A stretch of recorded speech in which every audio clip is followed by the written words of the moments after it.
You ask Tiger to solve. This deals with linear equations with one unknown. The final result is m equals 95.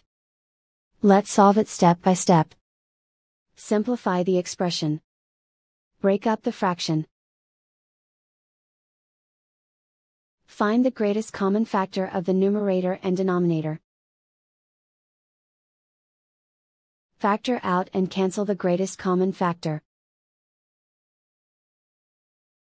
Group all constants on the right side of the equation.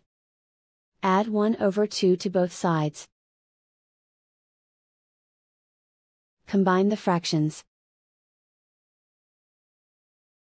Combine the numerators. Reduce the zero numerator. Simplify the arithmetic.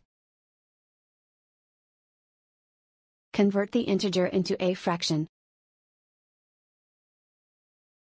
Combine the fractions. Combine the numerators. Isolate the m. Multiply both sides by 10. Group like terms. Multiply the coefficients. Simplify the fraction. Multiply the fractions. Simplify the arithmetic. And so the final result is m equals 95.